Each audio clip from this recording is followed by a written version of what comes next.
welcome, faithful followers. Here we are with our third casting of Podness.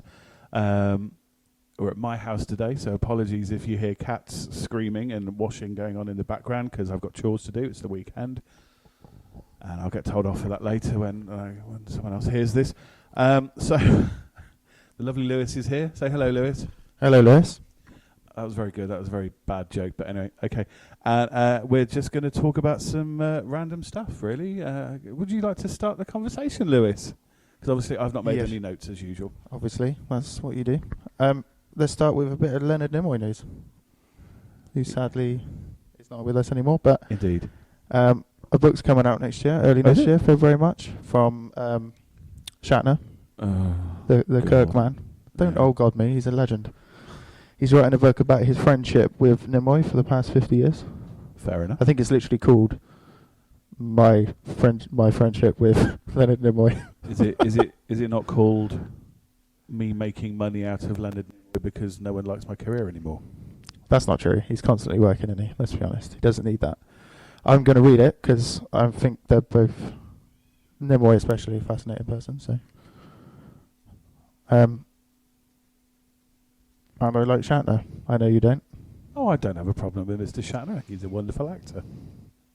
From his first moments in the Twilight Zone, when he's looking at that thing on the side of the plane, to whatever he's doing now, to one-man show. Shit my dad says, which I really did quite enjoy, I have to say, and he was very funny. He's still working ridiculously hard, considering he's like 85 or whatever he is. He is in his 80s, and yeah, I mean, all respect to him.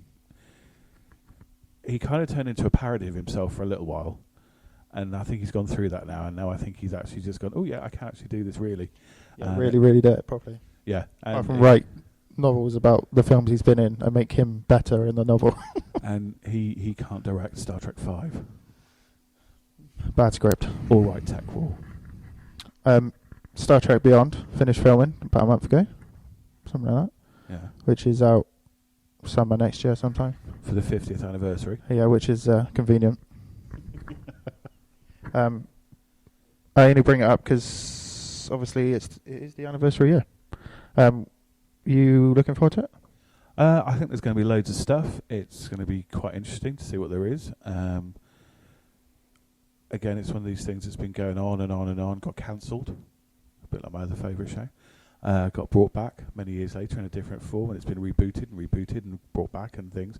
And it's still going after all this time, and it's a brilliant thing, and I do quite like it a lot, as anyone who knows me will tell you. The problem with Into Darkness was that it was still earthbound, like the first film, so they should have gone out. So Beyond suggests that they are actually on their 5-year mission. It would be nice, yeah, to see them actually out there. That's what I'm most looking forward to get it away from Earth, be out there and actually searching for new life. Yeah. That's the whole point of Star Trek, really, isn't it? Yeah. And like to be together, no prejudice. And maybe not try and shoehorn characters in from other films and franchise bits that didn't really 100% work. It didn't work 100%, did it? It was basically Space Seed remade with a bit of Wrath of Khan. It didn't work as well as it should have. Still a really good film, and I really enjoyed it. It was almost a remake of a remake. It was kind of J.J. Abrams did his first film again. Yeah. But with Khan. Yeah, with the wonderful Benedict Cumberbatch. Who is amazing. And it's been co-written by Simon Pegg. I know. Oh, goody! I'm a big fan of him, to be honest. Shaun of the Dead, Hot Fuzz, and The World's End were really good. He was working with Edgar Wright, so he's good if he's with somebody. And it's not just him on his own. He's just he's co-writing it. So grumble, grumble, grind, grind, grumble. Shut up. He's a good guy. All right. TV show's coming back as well. Yes. A new TV show. We don't know anything about it yet, do we? No, it's 2017 January. I believe it's being premiered on CBS in 2017, then going online. Obviously that's cheaper. Over the top service, which is the future of TV apparently. Yeah. Well, it works for me. Yeah.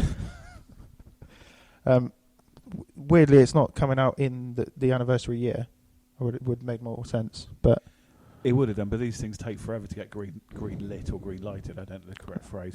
And with American TV, it's always a nightmare because everything has to be piloted and then it has to be rewritten. And and it's one thing I don't like about the American TV system.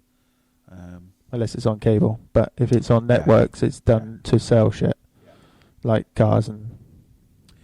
Yeah, unfortunately, yeah. So they have to do 22 episodes. Some of it's going to be filler. Yeah. But over the top, this means it could be 13 episodes and it could be really tight.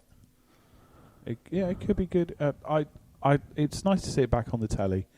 It's been a while. Missed it since. It's been 10 years, hasn't it? Enterprise finished in 2000 and... I'm going to get shot for saying I can't remember. Is it 2004? Because they had the film flopped big time, Nemesis. Was it Nemesis 10? Yeah, 10 didn't do very And Enterprise wasn't doing great. Yeah. So it just all went away until JJ brought it back. It got cancelled until 2009. It's been a while then. It's been 6 years. Well, and they've just decided to do a TV show, so I suppose they were just biding their time because they weren't. In terms of being a box office success nowadays, it's hitting $1 billion, and they didn't. I mean, the original series was cancelled in 1916. Oh God, I'm going to get my brain didn't work. In 1969, and there wasn't a new TV show until 1987. Yeah, that's very good. Well done. Thank you. Sorry, I've had a long couple of weeks at work, and my brain isn't functioning as normal. And so that was nearly 20 years. So they're doing quite well, bringing it back within 20-year time frame. Yeah, true that. Let's move on to Doctor Who. Ooh. See, we'll get to the spoilers, death. But series so far, you liking it? Yeah, I'm liking it a lot more than season 8. I really like Peter Capaldi as the Doctor now. That's my cat screaming in the background. Sorry, Oscar, shut up. He's liking it too, and he's come to say hello. I think he's really, really showing what he can do. There have been some really brilliant moments where he's just been fantastic. Off the top of my head, I genuinely can't remember. I should have done some research. But overall, I think it's really well written. There have been a few dodgy bits and pieces here and there. Sleep No More, he's all right, kind of worked. Sorry, Mark Gatiss. Can I just apologise, first of all, for upsetting Charlie Higson? I may have tweeted something about Jekyll and Hyde, and I don't think he was very impressed. So apologies to @Monstroso. Sorry. This. You never know. But yeah, so I don't want to upset any more famous people today.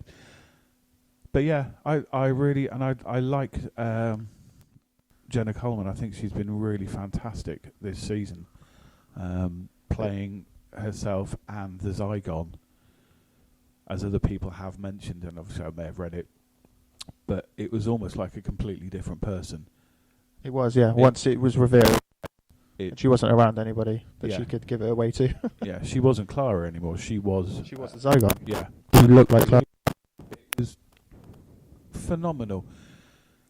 It was a good story, that whole Zygon invasion. Yeah, very good. I mean, there are little bits here and there, but overall, it was very, very good. And last week's episode, if anyone hasn't seen it yet, I suggest do it. It'll be on iPlayer or other format.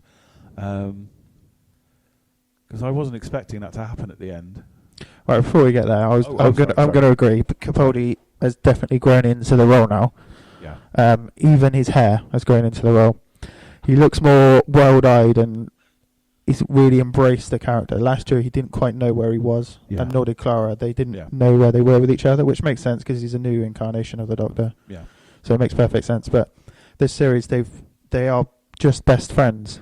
That's literally what they are. She's got over the fact it's not Matt Smith anymore. Yeah. And they are literally best friends. He's a bit concerned by the fact that she's getting into trouble, which is obviously what it comes to a head. Yeah. But Capaldi, I love Matt Smith. He's my favourite. But Capaldi he's incredible this season. He's just doing such a fantastic job.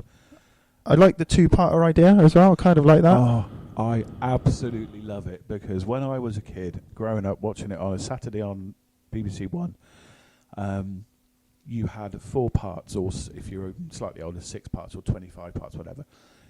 And you had a cliffhanger every week. You got to the end of the story. New story starts next week. Every week they had a cliffhanger. It was like, oh, what's going to happen? Oh, I don't know.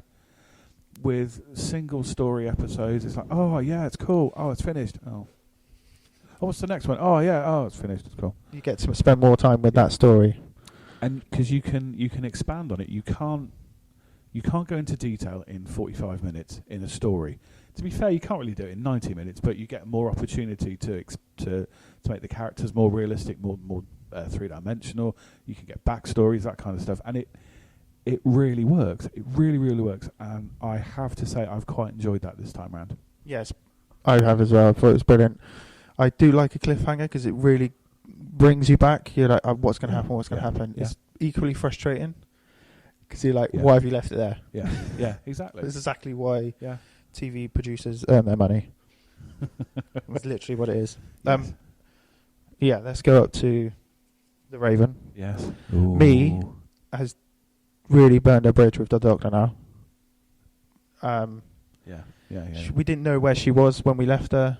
Was she going to be bad? Is she going to be good? She's trying to protect these people, but they are evil aliens there. So, dickhead. Can I just say, I really love Maisie Williams. I love her in Game of Thrones anyway. I think she's fantastic in that. Oh yeah, she's brilliant. Yeah, And I have to say, she's done this really well. The episode last week, that bit at the end where she turns to him and goes, "I'm really sorry. I didn't." You believe To get that in someone who is so young. You believe her, as don't a you? She's 18, yeah. isn't she? Yeah. Well, I mean, that's really young. I don't know how old she is. She started at Game of Thrones when she was 12. Bloody hell. So I think she's 18 now. But she is phenomenal. She is an absolutely fantastic actor. Absolutely. And she is going to do so well in the future. I wasn't sure about that episode as a whole. I didn't think it was the best episode, only because it was a death, and the death should have had more. But I think that's because they haven't actually killed her. No. That's a theory I've got. Well, I did look on Wikipedia. Spoiler alert. Because that's a faithful source of information. And I did look at episode 12, which is next week's, and it does say it's her last appearance as Clara next week. Whether that's true or not, I don't know. Cause it's called Heaven Sent. Yeah. This one tonight's called Hellbent, and next week it's Heaven Sent. And it involves Gallifrey. It does. I believe it involves Gallifrey. The end of the cliffhanger is something to do with Gallifrey, which may make an appearance next week. Best bit, I think, Capaldi's Doctor. It kind of his interaction with me at the end when he said, "Do you know why Clara said don't go out for revenge?" And he says, "It's to protect you." And he says, "It's not to protect me. I was lost a long time ago. It's to protect you, because when I'm angry with you, you'll realise the universe is a small place." Yeah. I know the Doctor, by definition, is his name means something, but you don't piss off the Doctor, especially when you kill a companion. Especially with a few episodes ago, he was like, "I'm sick of this, Clara. I'm sick of losing people." Yeah. And now he's lost his best friend, or so we think. Well, I don't know. There's going to be some twist to it, and I don't quite know how they're going to do it, because obviously, she's the Raven and blah blah blah. Maybe they just go somewhere; they don't actually die. That could be it. Yeah, I mean, it's a quantum. Was it a quantum? Oh, I can't remember what they call it now. So yeah, maybe all that the black whatever, a bit like the Green Mile, comes out their mouth. Means they just go somewhere else. It could be a bit. I know you don't watch Walking Dead, but Glenn recently, a few episodes ago, they made it out like he could have died. We all knew he wasn't dead, but he hid under a dumpster. Oh, I've heard about this. Right, I've heard about this. Now, there's just loads of jokes saying Clara's hid under the dumpster. Jon Snow's hid under the dumpster. Have you seen the poster for Game of Thrones? I haven't, but I have seen a publicity shot with him standing. Jon Snow standing. It's the, worst kept secret ever. Quite happily. Hello, I'm Jon Snow. Well, the poster is it just says coming in April. Game of Thrones is coming or whatever. Yeah. And it's a picture of Jon Snow crying blood. Oh, nice. I know. Well, they haven't really lied. Jon Snow is dead. He's going to come back as Jon Stark, and he's going to go and take Winterfell back. That's my theory. Well, fair enough. Either it's going to be Targaryen or Stark, but I think it would be Stark. I have to say, I'm quite looking forward to Game of Thrones. We've got a bit of a sidetrack, haven't we? Sorry. Game of Thrones. We'll come back to that a little bit later. Doctor Who. Yeah, so I'm quite excited about tonight's episode. It's a very unusual episode. It's just the Doctor on his own. Yeah, I heard this at the beginning. I was wondering when this is going to come up. It's literally going to be the Doctor on his own for a full 40 minutes. One other person who is, I can't remember his name, but he plays Colony Sarf in the opening two-parter. It's an extended episode as well, isn't it? 55 minutes. Oh, is it? And then next week it's 65 minutes. Ooh. So there's a lot of story going in there. Stephen Moffat is definitely on his knees a lot at the BBC, getting extra airtime. Good boy. I like it. Well, and he's got 2 Christmas specials. He's got Doctor Who and Sherlock on New Year's Day. Yes. So he's doing the right thing somewhere. Talking of Sherlock, just slightly going off track, I do go to the Doctor Who experience. This is why we've been a little bit late with getting back to you with another one of our glorious podcasts, which is so amazing. I had a bit of an anniversary a couple of weeks ago, and went to Doctor Who in Cardiff, which was brilliant, and just happened to notice in the shop there was a Sherlock DVD and Blu-ray set available for sale. Funny that. Anyway, moving swiftly back. Yes, he's got two Christmas specials with an oldie worldy Sherlock and the old Who with River Song. River Song's back. Yay! Alex Kingston. I do like Alex Kingston. Yeah, I want to see how they interact. New Doctor. Yeah. And she's dead. So yeah. Is this before she died? Yeah. That's all too confusing. Moffat knows how to timey-wimey. Yeah, to screw people's heads up, basically. Let's move on to a bit of Marvel stuff. Watching Agents of S.H.I.E.L.D.? I have been watching Agents of S.H.I.E.L.D. I am liking Agents of S.H.I.E.L.D. quite a lot. Did you like the episode where she was on her own on the planet? Yes, I really liked that. So did I thought it was brilliant. I really do like... Henstridge, can't remember her first name, sorry. It's Elizabeth. Elizabeth, thank you. I think she's very, very good, and I think that episode was absolutely phenomenal. It must have been a right bitch to do. Kind of an experimental thing for Agents of S.H.I.E.L.D., really. Yeah. But it worked so well. And heartbreaking when you find out that she's... Well, she held on to Fitz for the whole episode until... Yeah. Until she realised, we'd never get back. So she got on with the hunky astronaut man. Who wouldn't? I get a shot for that comment later. Yeah, I thought she was phenomenal, absolutely phenomenal in that episode. The thing I'm not liking is Ward. I'm really bored of Ward, but I like the way that they've linked it to the Powers Booth character, because he was part of the World Security Council in the Avengers. And he currently is advising the president. Blah, blah, blah. Yeah. So I like that they've linked them to, because Ward was just becoming... He's just an extra character we don't need. We don't care about that. And we care about Fitzsimmons. We care about the Inhumans. Lash was brilliant. That was brilliant. And the reveal that he was part of the group. I have to say, I'm going to get her name, Ming-Na Wen. I'm sorry. She's very good. The latest episode where she finds out it's Andrew, and again, it's just an absolutely amazing performance as an actor. She just gave a totally phenomenal performance. Just believable, which sometimes you don't get in stuff like this, because people just think, it's science fiction. But she was absolutely brilliant, absolutely phenomenal, and if she doesn't win some kind of award for that, I will be amazed. Well, get Overlord win it, because it's just a comic book show. Yeah, true.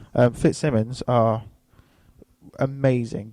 Their chemistry has been amazing from the beginning, but they're so strained at the moment, and they're in so much pain over what's happening. But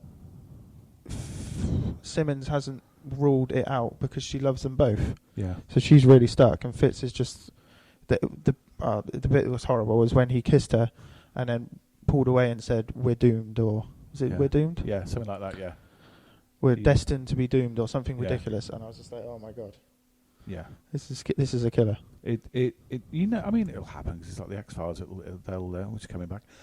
They'll get together at some point. Well, the astronaut. The theory is he's not actually him anymore, and that entity's taken over his body. Oh, is it? You're naughty looking at So it. when they get back, they're going to release something into the Earth that's bad. Right. Which is what Hydra want. Ooh. The last bit of the last episode was they realised Hydra was the one who had the what's it called? The portal. What's it called? The thing that sent Simmons away. Yeah. They've been experimenting for years, and they used different means of sending people there to try and get them back. That's been the goal. Yeah. And they think they're close because Simmons came back. Yes, that's what they're interested in. They want to know how they got her back. Although it seems really easy for S.H.I.E.L.D. to figure that out, considering they've been going at it for hundreds of years, literally hundreds of years. S.H.I.E.L.D. did it in 3 months. Yeah, but they didn't have Daisy, who could vibrate everything at the right frequency to make the portal open. She's amazing as well. Do love Daisy. Oh, my cat's getting a little bit adventurous. Hello, Rosie. You can say hello. So I'm looking forward to S.H.I.E.L.D. moving forward. Yes, I think that's going to be brilliant. I don't know when it... I think it's because they've had like Thanksgiving in America. How dare you have breaks? Big Bang's doing that all over the place. Yeah. I'm really not caught up on that. I'm still halfway through series at the minute on that. Because I'm rubbish. Netflix Marvel, I'm not sure if you're keeping up with this. They had Daredevil in April. Yeah. They do all the episodes in one time, so you binge watch. I can't really do that because I've got things to do. So Daredevil was incredible. You've got a life. Well, I've got a child. Yeah, I've got work. Well, 2 children. Yeah, all right. Get over yourself. Daredevil is a great show, and everyone's going, Ben Affleck was crap. Whatever. There's a different story. This show, Daredevil show on Marvel, it's a 15 here, so it's right on the edge of being adult. And they did an amazing job. That everyone turned up to act. Basically, they turned up. It wasn't just let's just punch people. It was done really well. They didn't even put him in the red suit until the last 10 minutes of the final episode. So they were really about character, not about let's put him in a snazzy suit. Yeah, you've ruined it for me now because I've only seen the first one. They've just done Jessica Jones. Yeah, and I've seen 2 episodes. So I'm not fully caught up on that, but that's incredible as well. I'm not quite sure if it's as good as Daredevil, but I've got to wait until I've seen the whole series. But David Tennant is the bad guy in that. Puts me off watching. He is very, very good. He's in the shadows, and you don't quite see him, but he's an evil fucker. Yeah. Like, there's no spoilers here. He's a cunt. He's a horrible man. But he plays it really well. Yeah. Considering David Tennant is a horrible man. Doctor, and he's like, the children's favourite doctor. Like, every child in the world is like, David Tennant's a doctor. No, he plays this perfectly, but it leads into the Defenders, because Luke Cage is in Jessica Jones. He's going to have his own show. Iron Fist is going to be on there. Like, they're bringing in the Punisher into Daredevil season 2. Marvel they've thought it through, haven't they? Really, big time, yeah. But Netflix are just they're going to kill it, just from Marvel. They're doing really, really well. But yeah, I would suggest getting on that. They've cancelled Fantastic Four 2. Have they? They've signed, they haven't announced anything. They've kind of just moved it off the schedule. Oh, that's a shame, because that's a really good film. I really it's great, enjoyed it. Yeah, the 9% on Rotten Tomatoes, yeah. It was brilliant. I loved every agonising second of it. No, it wasn't that. I quite enjoyed it, I'll be honest. Apart from Jamie Bell, but yeah, Fox have just gone, fuck it, we can't crack this. No. But they will again, to try and make money off it. It should just go back to Marvel. I was going to say they're just going to sell it back to Marvel, who'll just go, we'll do it properly. They're like adamant that they're going to do this. So I hope they just get over themselves and sell it back, because it's just they're not great. To be fair, it's not an easy franchise, Fantastic Four. Well, they did it. Disney Pixar did it with Incredibles. That is Fantastic Four, really. Family of superheroes. It kind of worked as a comic. It kind of worked as a cartoon. Sort of. It almost worked in the first film with Chris Evans and the other people. Just a bit cheesy, wasn't it? It was, yeah, it was. You can't go too cheesy and you can't go too serious. Yeah. I think that's what they've done so far. The Marvel Cinematic Universe would work really well for Fantastic Four. It would fit in really well, because they seem to manage to find that fine line. It doesn't necessarily always work 100%, but they find that fine line between cheese and serious, as Lewis so delicately put it. to make some really good films, and to make it would work as a TV show. Oh, yeah, it would. Yes, definitely. Brilliant TV show, because then it could be episodic. You could build stuff out. The problem is because you've got to get everything in. Oh, they've become the Fantastic Four, and it's usually within the first sort of 20 minutes. And it's like, there's your origin and your backstory and everything. It's all squished into an hour and a half. And it'd be nice to be able to explore these people as real people, not just as Mr. Fantastic and the flaming human thing. And that's what Marvel do, isn't it? Yeah. They just develop their characters, especially on their shows. Gives you an opportunity. Because S.H.I.E.L.D., because you got Phil Coulson, who's just kind of like not a throwaway character, but in the background, he gets stabbed and all this. If you haven't seen Avengers, sorry, I've just ruined it for you. And then they bring him back. And wow. Absolutely wow. That last episode that was on a couple of weeks ago, when he's just turning on, is it Rosa? What's her name? Oh, God, I really can't remember names. The woman from the ATCU. She, which he slept with. Yes. All part of a ruse to try and figure out who she was. This is the problem with him, is that you think he's going one way, and then he comes back, and reveals he's actually doing something else. And that's the cleverness of this. It's just written brilliantly. And again, she turns at the end of it, where she's like, "But what? Huh? Yeah. Who? What?" Well, there's no secrets. This is what I thought was happening. Yeah, and it's just, you can do that in a TV show. You can't do it in a film because you don't have the time, unless you're going to make a 13-hour ring cycle type thing, Wagnerian. You haven't got the time to explore characters. So yeah, bring Fantastic Four as a TV show, please, Marvel, if you're listening. Big thing from Marvel is the Civil War trailer that dropped Friday, Thursday, in a week at some point. I watched that the other night on the toilet. Sorry, I mentioned that. I've seen it twice. Wow. The thing is, before any of this, when they were developing the film, we were told Captain America's the good guy, Iron Man's the de facto bad guy, and then there's a real bad guy out there. Yeah. The trailer makes you not think that Captain America's a good guy.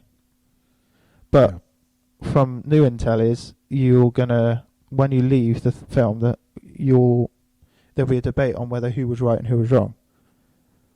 I think that's a bit strange, because Captain America is a good guy, and it is his film. It's Avengers 2.5, but it's Captain America Civil War. But then it is setting it up for the next Avengers film, when they all come back together as friends. Yeah, exactly. So, although I feel like someone has to die in this film. Someone has to. I know War Machine's lying on the ground, but I think that's a misdirect, because you don't reveal a death in a trailer. No. So I feel like he's injured. Yeah. He'll be back, but it will be one of Captain America's team. Can he come back from that? Yeah. Hawkeye seems to be should die. Not, I'm saying he should die just because he's the one that's least effective. You can't connect with him that much. He does the same thing that Black Widow does. She's just a normal person, and she's very good at fighting, but she's not a superhero. No, that's true. And she's coming down on Iron Man's side, which doesn't. It's like because of Winter Soldier, Captain America and Black Widow, they got on really well. Yeah. And they kind of got closer, and now they're flipping it so that they're against each other. Although I do think she's going to be the Spider-Man of the film, because in the comics, he was on Iron Man's side. Oh, I was going to say, yeah.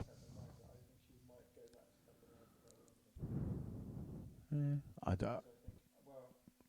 don't know much about it. I haven't read the comic. I don't know that much about it at all. But I know there's a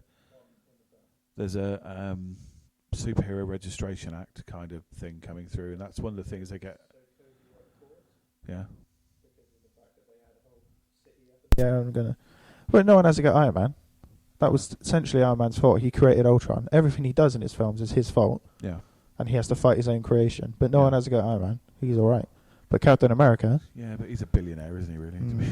To be fair, no one's going to fight a billionaire. They're not going to win. Plus, he's got a big suit where you can just go, "Oh, really? You're dead." Not that he would do that, because he's really a good guy. They're still bringing in the one-liners for him, which is quite cool. And he comes in and says to Steve, "Sometimes I want to punch you in your perfect teeth."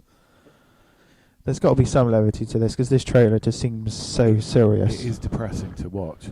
I think it looks good, don't get me wrong, but it's a little bit depressing.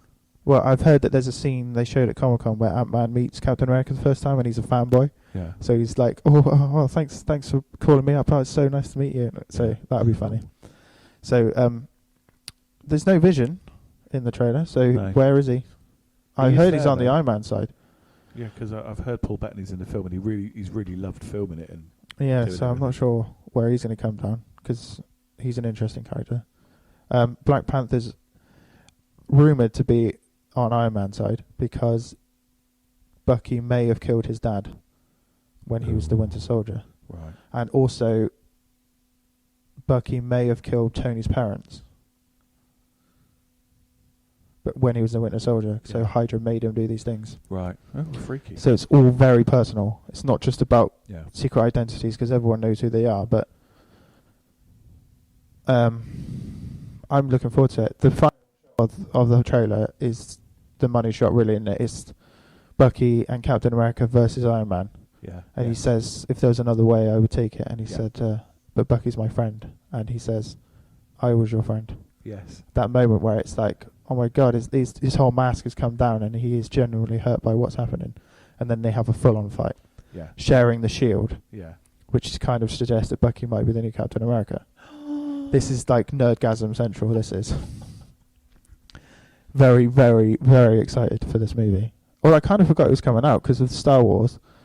All I've been thinking about is Star Wars, and then they drop this. I'm like, oh, yeah, Marvel's still here. Yeah, they're still in the background. They're gonna kill it with this movie, and it'll probably do better than Batman vs Superman, just because we've had so much time to learn to like these characters and learn about them. It's been 7 years since the beginning of the MCU, and we've had Man of Steel. That's it. Yeah, we don't even know how good Ben Affleck's going to be as Batman. A bad film. It's not a bad film. Steel. It's really awful. It's not a bad film. It's a good film. It's awful.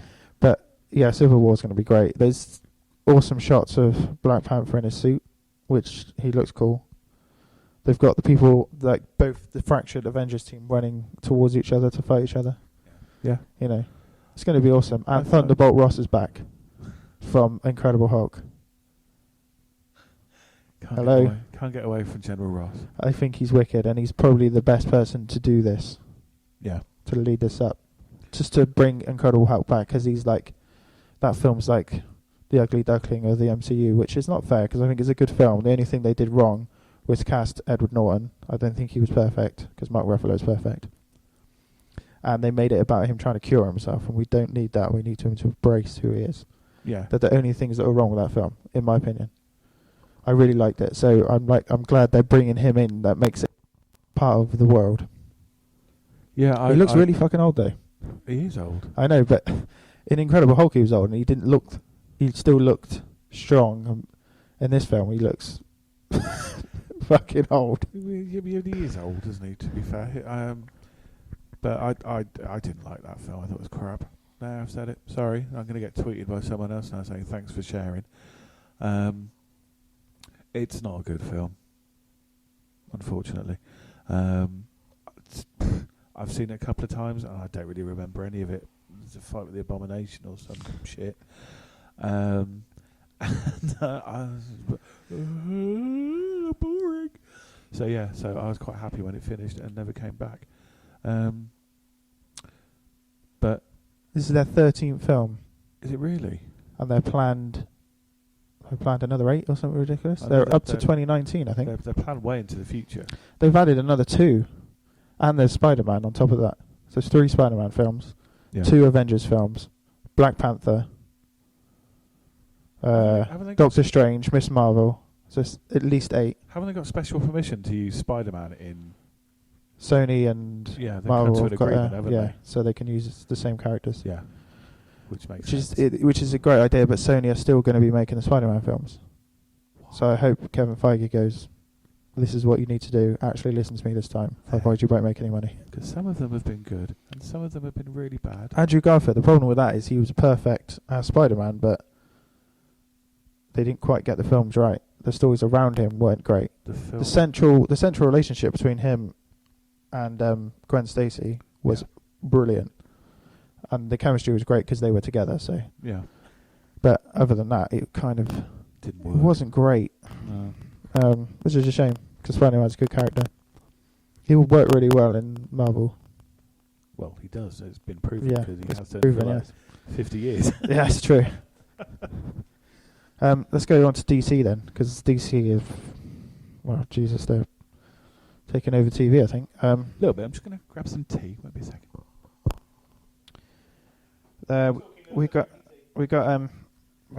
They've got, 4 shows at the moment? Flash, Arrow, Supergirl, Gotham, and then Legends of Tomorrow is coming in January, which looks amazing. But let's go to The Flash, because you're a big fan of The Flash. I'm a big fan of The Flash. I do like The Flash quite a lot. And that's not just because Grant Gustin's quite pretty. This season's been really good, I think. Grodd came back. Did you see that one? I'm up to date with it, and I have enjoyed it quite a lot. I've enjoyed, I can't remember his name, Harrison Wells. Yes, very good. He's just an arrogant prick, isn't he? At least he's not evil. Well, no, and you knew something was up with him because he just couldn't come back and go, I'm going to be grumpy. Jessie Quick, his daughter. But it's quite cool. I think it's working really well, and having the Zoom character, Professor Zoom, I think he's called in the comics. Well, the multiverse in general was brilliant, and it's opened up the DC TV universe to anything. Yeah. Conveniently, they've got 52. Yeah, very good. 52. They're hammering home the 52, aren't they? I'm really annoyed that they've got a new person to play Barry in the film. Because Grant Gustin's absolutely incredible as the Flash. That's what they're doing, isn't it? Marvel's keeping everything the same, and keeping it separate, which they want to do. That's fine. They've got. They can do what they want. They can do whatever they want. Yeah. But the problem is the TV universe could eclipse the movie universe because I think it probably will. Because the TV universe, this guy running it, Greg Berlanti, I think his name is. He's just runs TV at the moment. He is doing a fantastic job. I was reading some stuff about Supergirl this morning, which is another show I'm absolutely enjoying the hell out of at the minute. One of the I can't remember which network it's on. CBS? Yes. But the CW runs Flash and Arrow. They want to do a crossover, don't they? And they were saying, we wish we hadn't passed on it, because they were offered it. They were offered Supergirl last year, and they went, and it went somewhere else. Because it's part of Berlanti's little TV universe, they think they might be able to get away with it. Yeah. Which would be cool. Gorilla City in Earth 2. Yes, I like that. I thought that was quite cool, because I was like, where have they sent him? I know, it's cool. It's cool they've got Gorilla City, which means there's a possibility for what Gorilla Grodd normally does and try and take over the human world. Which he does quite a lot. Yeah, he tries. The Flash always wins, but never mind. Of course he does.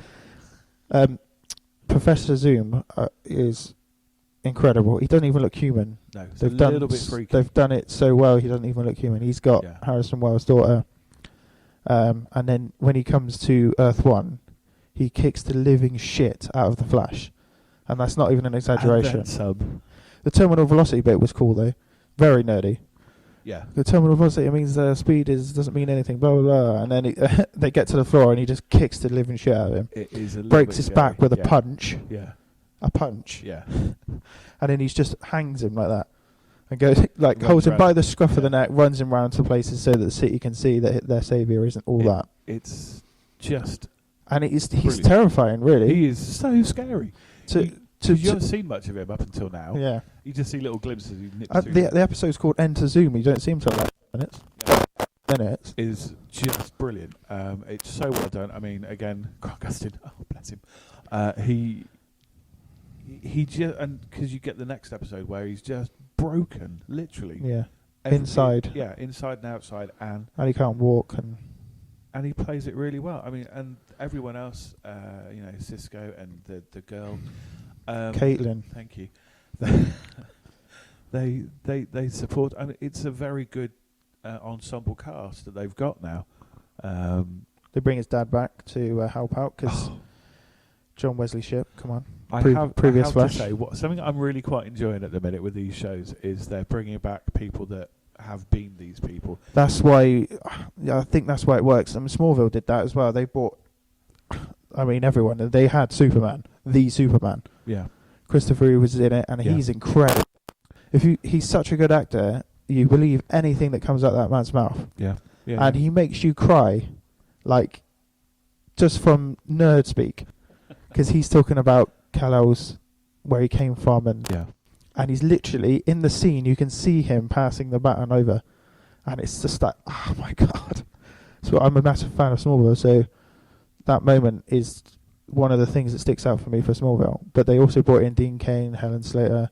They had Lois Lane for the original films. Margot, what's her name? Margot Kidder. Yeah, who bad surgery. Yeah. But they bring in anyone you can think of, and that they're carrying this on. That's the one thing that worked in Smallville. You can't, because people will give Smallville shit, and that's the one thing you can't say didn't work, because it really did. And then in this show, they've obviously got John Wesley Shipp as his dad, who was the Flash. Who was the Flash in the 90s. And Mark Hamill was the trickster in the Flash, yes, and was brought back. And I think it works really well. I did actually watch the original Flash from the 90s. I'm not saying it's brilliant, because it wasn't. But it's just nice to have the nod, isn't it? It was the 90s, and I think it's fantastic. And the other one they've done is Supergirl with Dean Cain and Helen Slater, who is my Supergirl. You know, I was about 10, 11 when it came out in the cinema. And I know the film is slated by everyone, everywhere, and everyone hates it. I love the film Supergirl. I have a copy of it, and I don't care. I do sit and watch it now and again. I'm not saying it's a good film. There are bits of it that are brilliant. There are bits of it that are terrible. But I absolutely adore the film, and I think she was superb as the character of Kara. Well, we'll get Supergirl. We'll get Supergirl in a minute, and I'll stop. Because the Flash has got notes. Flash is obviously in a universe at the moment, the Arrowverse. Yes. Because Arrow came first. Arrow is very good this season. Last season it went a bit off the rails, a little bit, but this series is so tight and brilliant. They brought in Constantine but they brought in Matt Ryan, who did the show on NBC that got cancelled. But I love the show. It only had 13 episodes, but it was really good and it was really different. And they brought him in, and it worked so well because fans wanted him back, and they did a petition to get the show reinstated. No one wanted to pick it up. So they brought him into Arrow to help bring Sarah Lance's soul back, because it was lost. But now he's part of that universe. He can come in any time. So I'm just trying to make sure my cat doesn't eat the microphones and stuff. He can come back any time now. And it was one of the best episodes of the whole series from start to finish. Yeah. Very, very, very exciting. I still haven't watched any Arrow, sorry. They're obviously doing it. The next episode of Flash and Arrow is a crossover to set up Legends of Tomorrow. It's called Flash is called Legends of Today, and Arrow is called Legends of Yesterday. Right. And it will bring in Hawkman, Hawkgirl, and I would hope Vandal Savage. I think Vandal Savage is in it to set up Legends of Tomorrow, because he's the main bad guy in Legends of Tomorrow. But Legends of Tomorrow looks amazing. They've just done a trailer for it. They've done a trailer for the crossover and for Legends of Tomorrow, which has got Brandon Ruth, Superman, as the Atom. It's got Heatwave, Captain Cold, White Canary, Hawkman, Hawkgirl, and Rip Hunter, played by an old Doctor companion, Arthur Darvill. And he's wicked. His introduction is, I'm from East London. He does look quite good at that. And the future. Yeah. Basically, the story is they go through time to stop Vandal Savage before he becomes the monster he's destined to become. So they have to go to different eras, and that's always going to be fun. One of the bits in the trailer was they go to the 70s, and the new Heatwave guy is like, is this what they really wore in the 70s? Yeah, unfortunately it is. But they could have loads of fun with that, because they could go to any time period. So why don't they go back to just before the meteorite hits the Earth and he sleeps by it and becomes all super powered and stuff and immortal? And then we'll see. Well, maybe they don't know that. Maybe they don't know that's what happens. Maybe. This is basically their version of the Justice League, because they can't use Superman and Batman, which is ridiculous considering they've got two Flashes, and they've stated over and again that team are separate. It's frustrating as fuck to say that you can't have separate Bruce Waynes and separate Clark Kents, especially in Supergirl. True. I mean, it's so stupid. But yeah, I'm looking forward to Legends of Tomorrow, and they can bring in the Flash, characters from the Flash or Arrow at any time. Yeah. And apparently the rumour is Oliver's going to have a goatee in Legends of Tomorrow. They haven't done that yet, because he's just got the stubble, hasn't he? And obviously in the comics and the cartoons, he's got a full-on goatee, hasn't he? That would be quite cool. Supergirl and Gotham. I love the Supergirl. Supergirl is incredible, and she is amazing. Yeah, she is very... I didn't realise she was in Glee, actually, until somebody told me yesterday. Somebody else is in Glee as well. I think they've got a few actors from Glee. But I don't watch Glee, so... No, I never... I watched a couple of it, and it's crap. But Dean Cain, Helen Slater, like you said earlier, casting. Yeah, I think... Although they never mentioned their dad was dead. Oh, No. sorry, not her dad. They don't say it's her dad, do they? Yeah. But that little flashback episode, there's no way you bring in Dean Cain, like a previous Superman, to be in flashbacks. He must still be alive somewhere. Yeah, I mean, there's more to it than that, because obviously they wouldn't have made such a big thing about it. Yeah. You know, he's working for the DOE, so he isn't. He's obviously gone somewhere or done something. And Hank Henshaw is linked to it, so they're like, oh, our bosses could have killed our dad. Yeah. What do we do? Oh, and the red eyes. The red eye thing. What? I kind of think he might be Martian Manhunter, but Martian Manhunter isn't a bad guy. Oh, he could be, couldn't I? I never thought of that. Because Hank Henshaw in the comics is one of the bad Supermen, isn't he? Well, bad. He's like the cyborg Superman. Yeah. Obviously, they were not going to be able to do that, so I'm thinking maybe Martian Manhunter, but I could be wrong. That is good. I'd never even thought of that. And that would explain why you could rip that bomb open in the episode the other day. Yeah, and he said it was a dud. Yeah. It's not a dud. No. But obviously they played him out of order because it's a terrorist team. They wanted to respect Paris. I get what they're doing, but story-wise, they could have just left it for a week, because then you're watching it out of order, and then the relationships that are building up, like Lucy Lane and Jimmy. The thing that really got me with that is in what should have been the 5th episode, you get that bit at the end with Callista Flockhart and Melissa, I can't say her surname, and they have that conversation where she's just sat there having a few drinks, talking about her mother and their family and stuff, and that's the moment for me when the whole show clicked. Yeah. And it's like, yeah, okay, I get it now. And why? Because I'm not a big fan of Callista Flockhart. I've never watched Ally McBeal and all that malarkey. But that's the bit where those two characters came together. They had something between them, a shared moment, and obviously I had Helen Slater, who I love. And it really worked. And it's taken 3 or 4 episodes for me to really get into it, and I really enjoyed it. I thought the whole thing was brilliant. And I really enjoyed it, and I think it could do very well for itself. I hope it does, because I hope it doesn't get cancelled like everything else seems. Yeah, but I don't know. It started with amazing ratings. It dropped because it came off like Big Bang was the lead-in for it, and that's a big show to have the lead-in. But it dropped. But apparently it's climbing again with Gotham. They're both climbing. So hopefully stick around, because they've done really well. The only thing I'm really annoyed about is they don't show Superman. In the comics and the cartoons, he trained her to be Supergirl, essentially. And she's doing it on her own this time, which works, I think. She's obviously learning as the show is progressing. But they have cast Superman, as a 13-year-old. Oh. I don't know how it works, because they've said it's going to be flashbacks, but she was, 7 or 8 when Krypton exploded and he was a baby? Yeah. And when Clark was 13, she was in the Phantom Zone. Yeah. So I really don't know how they're going to do this, unless there's a time travel malarkey and she gets sent back to when he is 13. It could be. That would work. I just don't know why they just get over it and just hire somebody who's Clark Kent. He doesn't have to be in every episode. He can be in every 6 episodes. He could be in 1 episode. It doesn't matter. Ginny Olsen, that's why. Well, they've got everyone but Superman. Yeah. Lucy Lane's there. They've mentioned Lois. They've mentioned Clark. Yeah. It's just the only thing that frustrates me about that show. Other than that, I think she's incredible.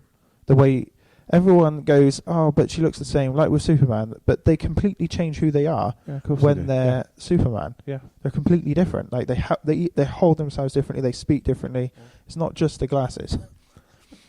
She is incredible. Yeah, she is phenomenal in the role.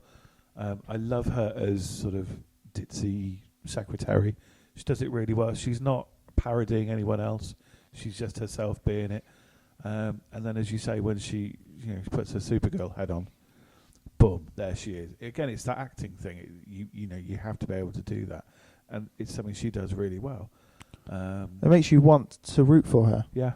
You kind of want to know her, like you Yeah. want to protect her in some way, even though she's Supergirl. Yeah, she just is phenomenal. I like her little team that she's got outside of the DO as well, but Jimmy and her are going to be together, aren't they?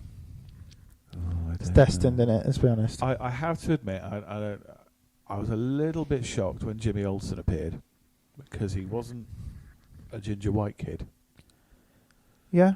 who he's been for a long time. But saying that, I like it. I like the way they've gone with it. I think he works really well. It's a reinvention of it. His little watch that you can call Superman And with. he's got the Superman watch. How bloody cool is that? That is so brilliant. Nerdy little references. Yeah, that is so. It's amazing. Everyone wanted one of those when they were a kid. And yeah, I think it works. And it's a different dynamic, but then it kind of works. It's 21st century. Let's go with it. Yeah, Woo. no, I love it, yeah. Gotham has been good this series. They obviously killed off the Joker character early, but that sets up the fact that there's going to be a real Joker out there. It's a bit of a weird way of doing it. It infects people, his laugh. What the fuck is going on there? But that guy played it so well that people were like, this is the Joker. Yeah. He's absolutely amazing at what he's doing, and then they kill him. And then they shoot him in the head. Like, what the fuck? No, I'm not. Yeah. Yeah, but other than that, I think we're doing well. The last episode I saw was called Son of Gotham, I think, but... Have you seen all of them? Yeah, you're up to date. I'm up to date with them. Have you seen the one? Bruce Wayne tricked St. Cloud. Yes. With Cat. Yes. That was absolutely brilliant. I did kind of gather halfway through that torture scene that this wasn't kind of what they're setting it up to be. Honestly, I didn't. I Really? normally see things like that, and I'm like, as soon as he went out, I was like, they're not going to torture Bruce Wayne. What's going on? There's something's going on here. The only thing that really gets me about this show is for a fact Bruce Wayne is never going to die. Yeah. So whatever... None of the bad guys are going to die. No one's going to die. What's his... Jim Gordon. I watched it last night, and I can't remember anyone's name. The bad guy at the minute. The mayor... Oh, thing. yeah. Galavan. Galavan, that's it. He's not going to kill Bruce Wayne. No. Not in a billion years is he going to kill Bruce Wayne. He's not going to kill Jim Gordon either. It's not going to happen ever, because they cannot die. Harvey Dent can't die, Nigma can't die, Cobblepot can't die. You know that. And that kind of ruins it a little bit, because nothing can ever happen to them. But then at the same time, you've got the other side of that is, well, they can't die, but what the hell is going to happen to them to make them the way they are? And I think we saw in that episode where he tricks Silver St. Cloud, that is the beginning of his little transformation. I love the way that he flipped it, because it's been so long and he hasn't really progressed. Not really. He's got some fight in him. He looks completely different from last series because he's grown about a foot. Yeah. But the way he's using Cat to learn from, Yeah. and that little speech he gave to St. Cloud to make her, I've never met anyone like you. And he says, it is true. You use the truth to lie. But it's not about her. It's about you. And Cat was like, I'm just going to go. Yeah, I'm going to steal your car now, and okay. So that's obviously setting up the future relationship they have. Yeah. The genius of that episode was when he revealed what is going on, and Kat was like, "We tricked you, bitch!" But she's obviously emotional about it because she can see that someone's taking advantage of her friend. But he was so calm, and he was Bruce Wayne. That was Batman. In that moment, Batman. And he was like, "I'm Batman without a suit, and I'm a child." Yeah. And she's like, "What are you doing? What are you doing?" Well, we've got the name now, so see you later. Yeah. That was so good. That was so well done. Because I was always a bit like, what is Bruce Wayne doing in the show? He's kind of flitting in and out of things, and he wants to be involved, but he can't be involved. It's that thing where they've got time, they can grow his character. Yeah. Yes, he starts out as a snivelly little, snot goblin munch at the beginning of the first series, and they've got time to develop it. That relationship he has with Alfred grows. I fucking love Alfred. I love Sean Pertwee anyway. He's amazing. Sean Pertwee is wicked. His voice is so good that you just like, if he came and started on you, you'd be like, right, that's fine, I'm gone. Yeah, sorry, I don't know what I've done wrong. I'm a Cockney geezer. But he's so wise as well. But Alfred's such a good character. You need a right person to play him, and I think they've nailed it with him. I wasn't sure when it started about it. I was like, oh god, he's doing a bit of a Cockney accent. All right. It works so well. So when he slapped Kat in the face as well, I was like, what the fuck? You just hit a child. Yeah. But I love the way he works with Bruce, because he treats him like an adult, really, because he's the master of the house essentially, and he treats him like an adult, but he needs to protect him as a child as well. I love the Alfred character. I think he's brilliant, and everything that comes out of his mouth, he's so funny. To be fair, I've always loved Alfred as a character anyway, because I think he's usually underrated and just written off as the butler, but he's not. He's not at all. Batman's No. right-hand man. He's Batman's essentially his parent. Yeah. So he is an important character, really, and the fact that he's accepted what Bruce Wayne wants to do now and he's going to train him, that's cool. I'd like that. Can I also mention I am absolutely adoring, and I can't remember their real names. I'm really sorry. Edward Nygma. Oh Jesus! They've the brothers, their little odd couple, the villain brothers, and he's calling him at work, winding him up. It was where's the brilliant. spicy mustard? Yeah, and he's like, just leave me alone. I'm at work. It was just brilliant. Really, really well done. I love the way they've got over this Riddler trying to be a good guy bollocks. He's embraced his dark side. Yeah. And he gets Penguin and says, "Can you help me kill people and get away with it?" Yeah, accidentally finding him in that trailer in the woods, and that moment you just think these two really work together very, very well. And another thing, I can't remember his name. Penguin, the actor. Sorry, not the character. The last episode where the door, he opens the door, and someone tells him Galavan's been released. Again, an amazing performance. I'm getting a bit annoyed with my man's dead, blah, blah, blah. The Penguin needs to have moved on now to be the badass that we know he's going to be. I know people have to get there, but he's been a year and a half and he's still snivelling around sometimes. Sometimes he's there and you're like, that's him, that's Penguin. But then there's that other side where he's like crying about shit. This is the spark that I think, again, will set him off, because he'll have nothing left. Like the Riddler said, people in our position, you can't have any attachments. Yeah, he's had his mother to look after, and he's not been too bad because she's been there. But this it's almost like they've thought it out with the foretelling. In TV shows, it's so good because you can plant something in episode 1 and then it comes to fruition in episode 22. Yeah. You're like, oh yeah, remember he said that, and then that's what Riddler has essentially said to Penguin. This is good for you. Yeah. So now he can go on and be awesome gangster man who's fat. He's young. Trust me, you know, we've all been there, young and skinny. Then you get old. Or in my case, fat and young. And then I got old. But yeah, again, I think. I'm so sorry, I can't remember any character names, actor names, but Nygma. He's turned a corner now. I think he's wicked. Just really good performance, absolutely amazing. I didn't know where they were going with the split personality thing because that's Two-Face, but they merged them, didn't they? And then I was, that's it. There we go. We've got it now. Yeah, there we've got him. He's with us now. He's wicked. I'm really looking forward to what they do with them two. Because I hope they stick together. Because they're wicked. They're like, it's like a buddy cop, but with villains. it is like a little double act. I mean, they hate each other in the comics eventually because they're all, but they band up and they disperse. They band up, they do it all the way through. But I really have enjoyed watching these two work together. It's been so funny. It's only been one episode, really. Yeah, one and a bit, and it just works. He's already going off to Galavan. Where is Galavan? Yeah. And he's just about to kill Bruce Wayne, so that's a bit of a cliffhanger. Ooh. Well, he's not going to die, but then we know that Jim doesn't know where he is, so Penguin's going to be the one that's going to go and kill Galavan or drive him away. I'm really annoyed with Galavan. He's kind of boring, really, and they're going to make him last the whole series. And it's just like, just get rid of him and bring someone else in. They might not. I hope not, because I don't really like him. He might be the new Joker. And the Dumont... Yeah. That's Azrael, isn't it? Azrael is in that group, isn't he? Who? Azrael? You know Azrael. You're a Batman fan. Yeah. You know the guy that comes after Batman and realises he's been used by them. No? Don't know. He dresses up in he's like a knight. And he thinks he's doing the Lord's work, but Batman says, "You've been manipulated here, mate." He's a cool character. Yeah. They've already hired him to come in and do it, so it's pretty cool. They've also hired someone to be Mr. Freeze. Oh, have they?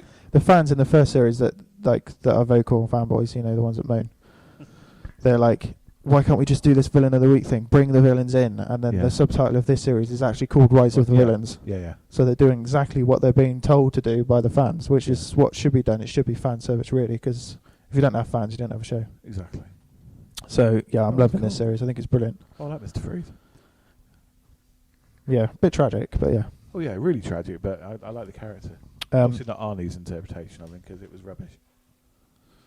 Let's go on to the Star Wars. Sorry. This is really, really organised today. Sorry, you're not really as big a fan of Star Wars as I am, but I will watch the Wars. I'm more of a Trek, but I will watch the Wars. I'm quite excited by this new film. I'm absolutely ecstatic. Less than 3 weeks to go. It is. I've got Battlefront.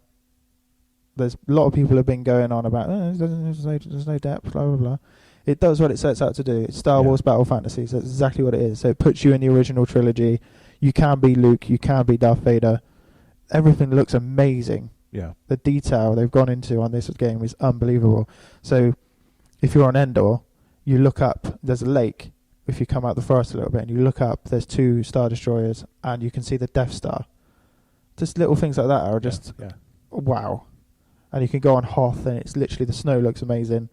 You can be on Tatooine and there's Millennium Falcons there. You can fly the Millennium Falcon. Yeah. Basically, if you're a fan of the original trilogy, this is the game for you. It's all multiplayer, so there's no single player campaign, so everyone's moaning about that. But from my point of view, if I see an X-Wing trying to shoot a walker, I'm excited. Do you know what I mean? No, you sad bastard. Whatever. I think they're showing too much footage of the film now, but I'm just going to ignore it now. I think the 3 trailers were good, and then that was enough. They didn't. Someone's edited together all the trailers. It's like 10 minutes in it. Into order. It's about, it's about 5-6 minutes. I can't remember how long it is. It's ridiculous. I was like, oh. I still don't know who any of the characters are, because I've tried to avoid it at all costs. Because I want to see it when I go to the cinema and work out who these people are. I know their names, but I don't know who they are. I have not a clue. I don't want to know. No, exactly. I want to be surprised. 1977 again. You weren't born. No, I wasn't born, but I would imagine it would have been incredible. Yeah, and you see this amazing space opera unfold in front of you. Well, I hope it's a bit like Empire, because Empire was a huge twist. No one knew that was going to come. No one knew that was going to happen. Like now, it's obviously a given. If you watch the prequels as well, which kids nowadays, the prequels will be their Star Wars. So they already know what's going to happen, which is a shame. You should watch it in order, because then that twist is like, holy fuck. Though I hope they do something of that nature now to try and keep you guessing. But I'm just ridiculously excited about the original cast coming back. Harrison Ford as Han Solo and Chewie getting the Millennium Falcon back. I know. I can't explain how excited I am. Luke Skywalker's obviously not around in the trailers. There's also a reason for that. He's hiding somewhere or whatever. Isn't he? Yeah. I hope they don't take him to the dark side, and I hope they don't. I assume what they're happening is Han Solo's taking those 2 to find him so that he can train them, because he's the only Jedi left. So I assume that they're going to train Finn. He's not the only Jedi left, though, is he? Because from what I've heard, that the Force has now kind of spread out into everyone. And everyone's got a little bit. So I didn't know that, so now you've ruined a little bit for me. I don't care. Well, Finn is going to be the new Jedi. He's got Luke's lightsaber from Empire, which is a nice little reference to hand over. I assume they're going to find him so that he can train Finn. That's my assumption. He's trained, from what I've heard. So shut your ears. From what I've heard, he's trained 7 Jedis in like 20 years of hiding, but that's all. And he's just disappeared because he doesn't want anything nasty to happen anymore. He does, yeah. So he doesn't want to go over to the dark side, doesn't he? Yeah, he thinks that he's still vulnerable to the dark side, which is fair considering his dad was one of the most evil fuckers in the universe. Who didn't like sand? No, don't.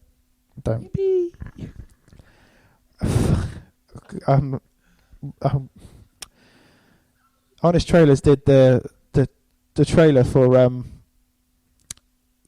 Force Awakens, which was absolutely brilliant, and they were like whispering, "Oh, what's this? What does this mean?" And it's literally what Star Wars fans are doing. Yeah. They are genius over there, and they did one for Star Wars, and they're like, "We're not calling it Episode 4: A New Hope." Hand shot first, and it goes the whiniest. Luke Skywalker was really whiny, and go back to Hayden Christensen. He's like, Yeah. does that mean Hayden Christensen chose to do that? Mind blown. It's fucking brilliant. Yeah, I've realised something as well, that when Star Wars comes up and John Williams' score comes, I might cry. That's ridiculous, I know, but I think I might cry because I realise John Williams can make me cry. I can't be horrible about you when you say you're going to cry at that, because you're not wrong. It is a fantastic score. John Williams is in my childhood. It's in what I watched when I grew up. I think just off the top of my head, Superman, Star Wars, they are world-renowned. Yeah. E.T. Yeah. I watched when I was growing up. Jaws. All these things I watched when I was growing up. Jurassic Park I've probably seen more than any movie because I was really young when it came out. I went to see it at the cinema. I think I was 6. Terrifying for a 6-year-old, but I like dinosaurs. and I think I've seen Jurassic Park more than any other movie. The song from Jurassic Park, well, not song, that's ridiculous. Score. It stirs up emotion in me because of the nostalgia of it. Yeah, and that's what Star Wars can do. Obviously, I wasn't there in '77, so I'm not like the hardcore fans that were there then. But that's the power of music. But because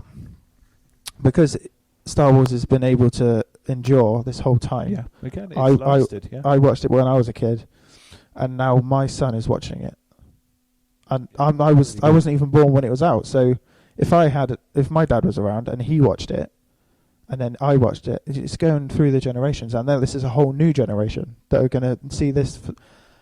Literally, as soon as Star Wars comes up and that music blares out the speakers, I might have a tear. I'm gonna have to hide it, because I cry at TV and that, not properly cry, but like I tear up when I see things that are happening. This is the one thing that I think, well, as soon as I see Luke and Han Solo and Leia, Chewie, Millennium Falcon, that's the bits I'm gonna go, oh my god, that's like the best fictional vehicle ever, in my opinion. I can't wait. I think it's gonna be. If they fuck it up, I will be fucking annoyed. But I don't think they will. Because George Lucas isn't the overlord anymore. No. He's not. Because Mickey Mouse is in charge now. He's like somebody who draws a picture and then won't leave her alone. And it doesn't work. J.J. Abrams is so good at what he does. If it ain't broke, don't fix it. Don't put CGI things in that aren't necessary. You can, after 30 years, you can add stuff into it that isn't going to take away from the story. Might add to the story stuff, not outtakes, but extra footage. Put them into a that's fine. But don't just do stuff for the sake of it, because in your later films, you put all the stuff in that you could. It doesn't matter. No. It's too much. Leave it alone. And Han shot first. That's just a fact. They obviously got this universe going over there at the moment, so every year for the next 5 or 6 years it's going to be a Star Wars film. I'm pretty excited about that, because they've got the main series and then they've got the separate series. So next year they've got Rogue One. It's about a group of rebels getting the Death Star plans, which is mentioned in Episode 4 or Star Wars. Yeah. To normal people. So I'm really excited about seeing that. I know it's like, do you need to see everything that's mentioned? I don't know, but but that sounds like an interesting story. It does, yeah. And they say, and so many people died doing this, getting these plans. Don't fuck up this mission. Yeah. So now you get to see that and their struggle of getting the rebels getting this. So, and then after that we've got Episode 8, obviously, and then the year later we've got Boba Fett movie. I'm not sure they should do that, because the power of Boba Fett is you don't see a lot of him. So he's like that character, like Darth Maul. He's the best thing about Episode 1, apart from John Williams' score. But he's so good because you don't see much of him. So is it worth doing a film about him? I'm not sure. Well, we'll get his backstory, which we kind of know, and no one cares. And how he got out of the thingamajig on Tatooine. And no, he's dead. No one cares. He's dead. Move on. And then the last film of this little block of Star Wars films, is a Han Solo movie in his 20s. Yeah. There aren't many people that can do this. And Harrison Ford is Harrison Ford. I'm not sure. But, whatever. Force Awakens, we've seen footage and it looks amazing. So I'm absolutely buzzing for it. Of course, the interesting thing is, now that Disney kind of own everything, I'm just waiting for the crossover. They're making dollar, aren't they? Let's be honest. They've got Lucasfilms, which is indie, which they're going to carry on doing. Star Wars, which is going to be fucking massive. I swear this movie is going to hit 2 billion, I would imagine. I would have thought so, yeah. And that isn't even the most money they're going to make. They make it all off merchandise. It's ridiculous. I'm waiting for Iron Man versus Darth Vader films. They've got Marvel, which is Donald Duck. 2-3 a year. Yeah. And they're making shitloads of money off toys. Yeah. Disney might as well just go, we're just going to... They've got Pixar. If they closed tomorrow, right, they would still be making money for the next 100 years of films they've released over the last 100 years. It's ridiculous, isn't it? Yeah. Yeah, so Star Wars is my next big thing. I can't wait. Are you going to go watch it? Yeah, I haven't booked tickets yet. I think I might leave it for a little while to let the hype die down. Apparently in America they've already made $50 million on pre-sales. Bloody hell. They made 10 million in a day or something from IMAX. It's like they've broken records on pre-sales. It is the kind of thing it's worth going to see in a super duper cinema, though. Yeah, Not I'm going just to your watch local View Extreme, big screen, big sound on the day it comes out. Nerd. So, well, I was going to go watch it at midnight, but I'm already busy, so bit annoyed. What are you doing at midnight? I'm going to London. All right. Yeah. Yeah, so I think we've gone through a load of shit today. Yeah. Anything to add? No, everyone have a lovely Christmas. Let's be the first to wish you a happy Christmas, even though it's still November. No, we'll probably have another one before Christmas. Really? Yeah. Do one about Star Wars, won't we? You won't watch it earlier. You won't have seen it, yeah. That's all right, never mind. Well, I might be able to see it, if you know what I mean. Yeah. Wink, wink. I'm sure it'll be there somewhere in the interverse. Just keep watching all the good stuff, guys. And yeah. I don't know. Hello. Welcome, faithful followers. Oh, sorry, that was at the beginning. We might squeeze another one into 2015 if we can. I'll try and make sure Lewis doesn't have to try and find my house again and be ravaged by 2 cats. But yeah, listen to us. Yay, enjoy. Enjoy. And goodbye. Yes. Bye-bye. Bye-bye. May the force be with you.